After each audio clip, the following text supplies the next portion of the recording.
नमस्कार दोस्तों, मैं सिद्धार्थ आप सभी का बहुत बहुत स्वागत करता हूँ। पुराणों की कथाएं जितनी सुंदर होती हैं, मनमोहक होती हैं, उतना ही उनका जो स्तर होता है वो व्यापक होता है। यानी वो अपनी कथाओं में जिस प्रकार अपने कथानक को सामने रखती है, नैरेटिव को, वो व्यक्ति जो इसके पीछे के गूढ़ रहस्य को समझ नहीं पाता है, वो इसे माइथोलॉजी का नाम दे देता है। माइथोलॉजी अर्थात मिथ्या, झूठ। ऐसा कैसे हो सकता है कि चंद्रमा की 27 पत्नियां हों? ऐसा कैसे हो सकता है कि कोई एक हाथी के आकार का कोई देवता एक चूहे की सवारी करे? ऐसा कैसे हो सकता है कि कोई एक व्यक्ति अपने गले में सर्प को धारण करके रहे? ये सभी बातें हमें माइथोलॉजी लगती हैं, परंतु जब आप पुराणों की कथाओं के पीछे के रहस्य को समझेंगे, आपको ये बात समझ में आएगी कि ये वेदों और तंत्रों का एक बहुत ही सुंदर मिश्रण है। और जिस प्रकार से ये बातों को रखता है, वो किसी भी साधारण व्यक्ति को समझ में आ जाए, कम से कम कथा के ही माध्यम से। आज की हमारी जो ये कथा है, ये वामन पुराण से, अर्थात ये जो ग्रंथ है, ये वैष्णव संप्रदाय का प्रमुख ग्रंथ है, परंतु इसमें भगवान शिव के बारे में बहुत ही सुंदर वर्णन करा गया है। इस कथा को सुनकर के हम समझ पाएंगे कि भगवान शिव का एक और नाम कपाली क्यों पड़ा, दूसरा इसके पीछे का जो गूढ़ रहस्य है वो क्या है, और वो किस प्रकार महाविद्या के साथ में जुड़ा हुआ है, किस प्रकार इसी का एक और बहुत ही विस्तृत वर्णन ज्ञानगंज के ही विशुद्धानंद जी महाराज ने प्रत्यक्ष करके दिखाया है, जो काशी में उनके विशुद्धानंद कानन में अभी भी स्थित है। इन सभी बातों को आइए बिना किसी विलंब के अब समझते हैं। नारद मुनि एक बार पहुंच गए ऋषि पुलस्त के आश्रम में। वहां पर पहुंचकर उन्होंने उनसे प्रार्थना करी कि हे ऋषिवर, कृपया करके मुझे वो कहानी बताएं जिसमें भगवान शिव कपाली नाम ग्रहण करते हैं। तब ऋषि पुलस्त ने बताना आरंभ किया कि तब जब सृष्टि का कण मात्र भी कहीं नहीं था, अर्थात संपूर्ण जगत जलमग्न था, तब भगवान विष्णु के शरीर से दो व्यक्ति जन्मे। एक उन्हीं के रजोगुण के साथ जन्मे और वे पंचमुखी ब्रह्मदेव हुए, और दूसरे उन्हीं के तामसिक गुण के साथ जन्मे जो क्रोध जनित थे, जो क्रोधी स्वभाव के थे, रुद्र रूप में थे, भगवान शिव। साथ ही साथ अहंकार भी वहाँ पर जन्मा। अहंकार ने जन्म लेते ही ब्रह्मदेव और भगवान शिव इन दोनों के शरीर में प्रवेश किया। अब चूंकि दोनों के शरीर में अहंकार प्रवेश कर चुका था, दोनों में ही वाद विवाद आरंभ हुआ कि पहले कौन आया, कौन किससे अधिक श्रेष्ठ है। ब्रह्मदेव की किसी बात पर भगवान शिव रुष्ट हो गए। रुष्ट होकर के उनके भी 5 मुख प्रकट हो गए, जो अलग अलग वर्णों के थे। यहाँ पर है ना दोस्तों, आप जो शब्द मैं प्रयोग कर रहा हूँ और जिस प्रकार से इस पुराण के अंदर भी बताए गए हैं, उन पर आप थोड़ा ध्यान दीजिएगा। तो भगवान शंकर के 5 मुख प्रकट हुए। ये पांचों अलग अलग वर्णों के थे, अर्थात अलग अलग रंगों के थे। एक श्वेत, दूसरा रक्त, तीसरा स्वर्ण, चौथा नील और 5वां पीला। तो इस प्रकार से ये पांचों उनके मुख प्रकट हुए अलग अलग वर्णों के साथ। फिर उन्होंने अपने दक्षिण हाथ की एक उंगली के नख से ब्रह्मदेव के धड़ को उनके सिर से अलग कर दिया, और जो उनका सिर था वो भगवान शिव के वाम हस्त में जाकर के गिरा। जैसे ही ऐसा हुआ, जैसे ये प्रकरण हुआ, भगवान शिव को त्वरित रूप में समझ में आ गया कि ये सही नहीं हुआ, ये नहीं होना चाहिए था। तभी वहां पर एक बहुत ही भयंकर रूपी ही एक स्त्री प्रकट हो गई। भगवान शिव ने उनसे पूछा कि हे देवी, आप कौन हैं? तब उन्होंने कहा कि मैं ब्रह्म हत्या हूं। ध्यान से सुनेगा, मैं ब्रह्म हत्या हूं। भगवान शिव, हे त्रिनेत्रधारी, आप मुझे ग्रहण करें, स्वीकार करें।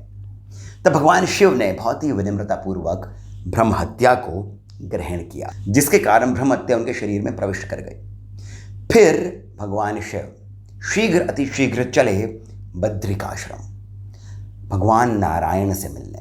ये जो नारायण हैं ये नर नारायण जो रूप हुए थे भगवान विष्णु के, उन्हीं का जो एक रूप है नारायण वही है।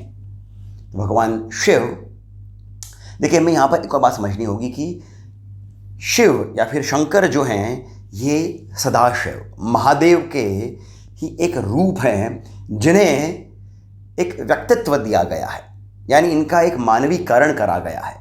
इसी कारण इन्हें क्रोध भी आता है, इसी कारण ये दुखी भी होते हैं, ये रोते भी हैं। इसे भी मानवीय गुण दिए गए हैं और इसका कारण मैं आपको थोड़ी देर में बता दूंगा। तो जो भगवान शिव हैं ये पहुंचे बद्रिकाश्रम, परंतु वहां पर नारायण नहीं थे। फिर ये क्या करते, ये अलग अलग तीर्थों पे गए, अलग अलग नदियों में इन्होंने स्नान किया, परंतु फिर भी ब्रह्म हत्या का पाप इनसे छूटा नहीं। फिर थक हार के ये पहुंचे कुरुक्षेत्र, जहां पर इन्हें नारायण के दर्शन हो गए। नारायण जी ने इन्हें बताया कि आप एक ऐसे स्थान पर जाइए जिसका मैं वर्णन कर रहा हूं। तो दोस्तों आप भी इस वर्णन को ध्यान से सुनिएगा और जो शब्द प्रयुक्त हुए हैं उनको भी आप सुनिएगा। समझना मैं आपको थोड़ी देर में बताऊंगा। इनके अर्थ जो है, इनके भावार्थ है, वो आपको थोड़ी देर में बताऊंगा। तो नारायण जी ने कहा कि हे शिव, आप जाइए उस स्थान पे जहाँ वरुणा नदी, कुछ स्थानों में इसको वारुणी भी कहा गया है, तो वरुणा नदी और असी नदी ये साथ में एक दूसरे के साथ में ये बह रही हैं। इन्हीं के बीच में एक स्थान है जिसका नाम है योगशयी। ये जो स्थान है इसे काशी कहते हैं। यहीं पर ही सूर्य देव विराजमान हैं जिनका एक नाम है लोल। जी हाँ, लोल नाम के सूर्य यहाँ पर विराजमान है। यहीं पर ही मेरे यानी नारायण के अंश रूप केशव भी स्थित हैं। आप वहाँ जाइए, वहाँ पर आपको निश्चित रूप से ब्रह्म हत्या का जो आपका पाप है इससे मुक्ति मिल जाएगी। शिव जी फिर चले वहीं, वे पहुँचे काशी। एक ओर वरुणा नदी बह रही थी या फिर वारुणी, एक ओर असी, बीच में था स्थान है योगशयी। शिव जी वहाँ गए, वहाँ पर उन्होंने स्नान किया।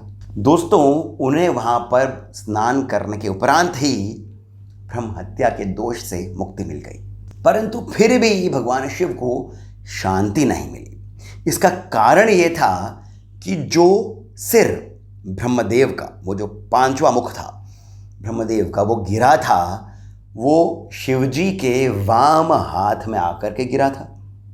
वो उनके हाथ से चिपक गया था, निकल नहीं रहा था। और जब वे पहुंचे योगशयी क्षेत्र में, वहाँ पर उन्हें ब्रह्म हत्या के दोष से तो मुक्ति मिल गई, परंतु ये जो कपाल था ये इनके हाथ में अभी भी चिपका रहा। तब भगवान शिव पहुंचे केशव के पास। केशव ने तब इन्हें कहा कि पास ही में एक सरोवर है, आप वहाँ पर जाकर के स्नान करें। वो इतना पवित्र है कि वहाँ पर स्नान करने के उपरांत आपको इस कपाल से मुक्ति मिल जाएगी और तब आपका एक और नाम संपूर्ण ब्रह्मांड में प्रसिद्ध होगा, कापाली। और फिर इसी कारण उस सरोवर का नाम पड़ेगा कपाल मोचन सरोवर। तो दोस्तों हुआ भी वैसा ही, भगवान शिव उतरे उस सरोवर में और तभी उनके हाथ से वो जो कपाल था वो छूट करके सरोवर में ही कहीं अदृश्य हो गया। कथा इतनी सी है। जैसे केशव ने बताया था, भगवान शिव को हम तभी से कपाली के नाम से जानते हैं, परंतु इसके पीछे का रहस्य क्या है? क्या ये सभी घटनाक्रम सत्य में हुआ था? जानने की कोशिश करते हैं। सत्यता जो है दोस्तों वो अलग अलग आयामों में रहती है। एक सत्यता ये है कि जो हमें दिखता है हम उसे ही सत्य मान करके ग्रहण करते हैं। दूसरा सत्य वो है जो हमारा मस्तिष्क समझता है, यानी लोगों के चेहरे के भाव, उनके द्वारा कहे गए जो शब्द हैं उसके पीछे का जो अर्थ है वो भी एक सत्य हुआ। कहने को कोई आपसे पूछ रहा है कि आप कैसे हैं, परंतु उसके पीछे का जो भाव है, उसके पीछे का जो हिस्ट्री रही है वो हमें कुछ और ही सत्य दिखाती है। तो ये भी एक और सत्य हो गया। तीसरा एक और सत्य है जहाँ पर हम वो बातें समझते हैं जो ना ही कही गई हैं ना ही दर्शाई गई हैं, परंतु वो हैं, और वही परम सत्य है। सभी जीव जंतुओं की जो यात्रा है, ये जो जीवन यात्रा, ये उसी सत्य को समझने के लिए, प्राप्त करने के लिए है। इसीलिए इस सत्य को, इस कथा के सत्य को हम थोड़ा और समझने की कोशिश करते हैं। सबसे पहले हम बात करते हैं कि अहंकार क्या है। अहंकार जो है वो आपके मस्तिष्क से जन्मता है। अहंकार पूरी सृष्टि को जन्म देता है, परंतु वहीं पर यदि एक जीव मात्र जो है वो स्वयं के अंदर अहंकार को भर दे, तो फिर उसका विवेक उससे दूर चला जाता है। ब्रह्मदेव के भी मस्तिष्क में अहंकार था, तो उनका मस्तिष्क भी कटना था। शिवजी के हाथ में आकर के वो गिरा, और शिवजी से हुई ब्रह्म हत्या। इसके पीछे का रूप क्या है? शिवजी जो हैं, उनके द्वारा जो कार्य हुआ वो अहंकार जनित क्रोध था। ये जो क्रोध है, इसके अलग अलग रूप हैं। लोभ, लालच, मात्सर्य, राग, द्वेष, ये सभी इसी अहंकार जनित जो क्रियाएं होती हैं, ये सब वही हैं। क्रोध उसी का रूप है। क्योंकि भगवान शंकर रुद्र है, तो इसी कारण उनसे क्रोधवश ऐसा अपराध हुआ। ब्रह्म हत्या क्या है? ब्रह्म अर्थात सत्य, हत्या यानी आप ब्रह्म से दूर जा रहे हैं। जब आप विवेक का नाश कर देते हैं, जब आपके अंदर, आपके भीतर जब विवेक की मृत्यु हो जाती है, उसकी हत्या हो जाती है, वही ब्रह्म हत्या है। और विवेक की हत्या केवल एक ही कर सकता है, अहंकार। अब हम आगे चलते हैं।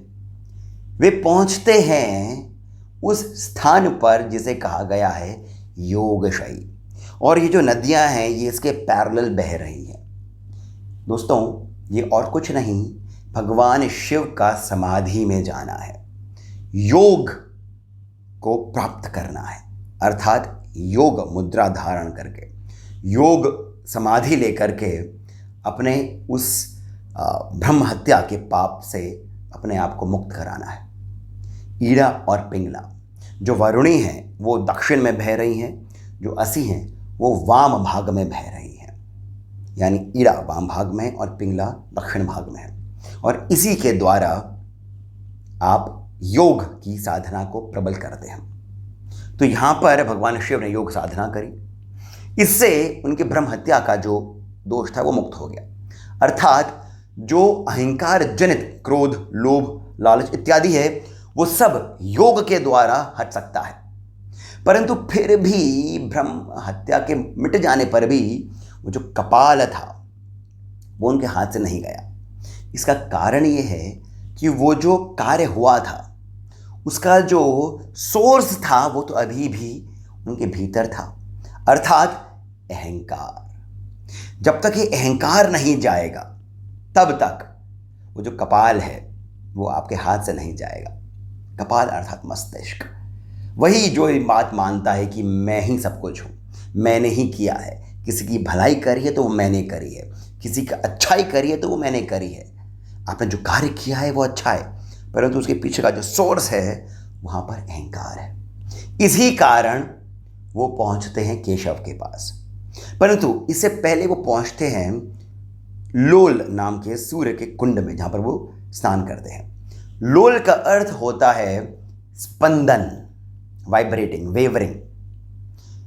आप जब काशी जाएंगे तो वहां पर लोलार्क कुंड है। लोल ललिता सहस्त्र नाम के अंदर भी प्रयुक्त हुआ है। अर्थात जब हम बात करते हैं वेवरिंग सन की, ये वेवरिंग सन आपकी कुंडलिनी से ही जुड़ा हुआ है, और जब आप उसे साध लेते हैं आप कुंडली शक्ति को ऊपर की ओर उठाते हैं। इसका जो संदर्भ है वो वहीं पर ही है।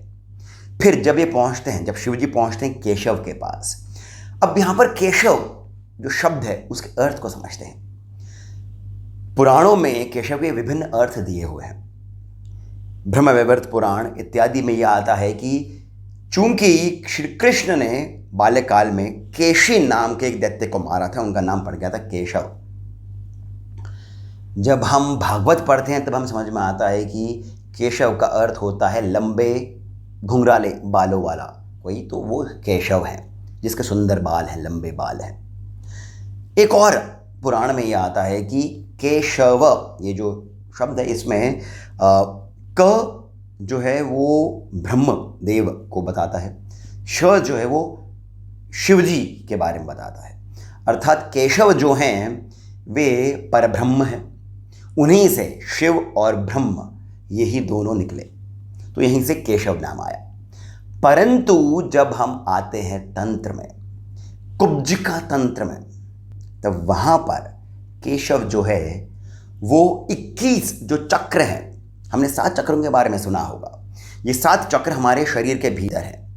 परंतु जब हम इसके और ऊपर उठते हैं, ऐसा मैंने अपने एक वीडियो में आपको बताया है। ये मैं आपको विस्तृत रूप में अपने आने वाले एक और वीडियो में बताऊंगा, जहां पर मैं नवमुंडी आसन के बारे में बात करूंगा। इसी को लेकर के विशुद्धानंद जी महाराज ने, जो ज्ञानगंज के परमहंस हैं, उन्होंने काशी में ही एक नवमुंडी आसन की स्थापना करी है, जहां पर, और जो नवमुंडी आसन का जो पूरा साइंस है वो यही है कि आप जब कुंडलिनी शक्ति के द्वारा उठते हैं तब आप एक लोक को पार करते हैं। ये जो ब्रह्मांड है आप केवल इसे पार करते हैं, इसके बाद में और भी कई ब्रह्मांड आते हैं और भी अलग अलग स्तर आते हैं। इसी को हम डायमेंशंस कह सकते हैं, और इसी को 1 मुंडी, 2 मुंडी, 3 मुंडी, पंचमुंडी कहा गया है। उसके बाद में 6, 7, 8 और 9 मुंडी भी आते हैं। अर्थात आप विष्णु के बाद महाविष्णु, शिव, सदाशिव, काली, महाकाली, आप वहाँ तक पहुँचते हैं। तो ये जो केशव हैं ये 5th डायमेंशन में आते हैं। ये हमारे जो चक्र हैं उन्हीं का जो एक और लेवल है, इंटू 3 करके है। 21 जो हैं ये 7 से ही जुड़ा है, 7 × 3 जो कि 3 टाइम्स हो जाता है। तो जो 21 जो चक्र हैं उसमें जो गहरे नीले रंग का चक्र है उसका नाम है केशव। अर्थात आपको शरीर के ऊपर उठना होता है अहंकार को मिटाने के लिए। शरीर के ऊपर आप तभी उठ सकते हैं जब आपके ऊपर भगवत कृपा या फिर गुरु कृपा हो। यहाँ पर शिव जी के ऊपर केशव की कृपा थी। उसके बाद में यहाँ पर एक और बात आती है कि वे उतरते हैं सरोवर के भीतर। सरोवर के भीतर उतरने का अर्थ हुआ कि आप समर्पण का भाव रखते हैं। जब आप शरीर के बाहर उठते हैं ये तभी संभव हो सकता है जब आपको शरीर से कोई भी मोह नहीं हो। अर्थात आपकी कुंडलिनी का जागरण भले ही हो जाए, परंतु आप फिर भी इस सृष्टि के क्रम में ही फंसे रहेंगे जब तक आप अहंकार को साध नहीं लेते हैं। और यही इस संपूर्ण कथा का सार है। अब आप देखेंगे कि कितनी सुंदरता के साथ में, कितनी सरलता के साथ में इतनी गूढ़ बातों को वामन पुराण के इस अध्याय में रखा गया है। मैं आप सभी से अनुरोध करता हूं कि कृपया करके इस वीडियो को लाइक करें, हमें सब्सक्राइब करना नहीं भूलें, कमेंट में जाकर के मुझे बताएं कि आपको पूरी कथा कैसी लगी। और यदि आपको मन करे तो आप हमें पेटीएम, जीपे इत्यादि के माध्यम से श्री सहयोग भी प्रदान कर सकते हैं। डिटेल्स कमेंट सेक्शन के पहले कमेंट में पिन है। इसके साथ मुझे यानी सिद्धार्थ को अब जाने की अनुमति दीजिए। धन्यवाद।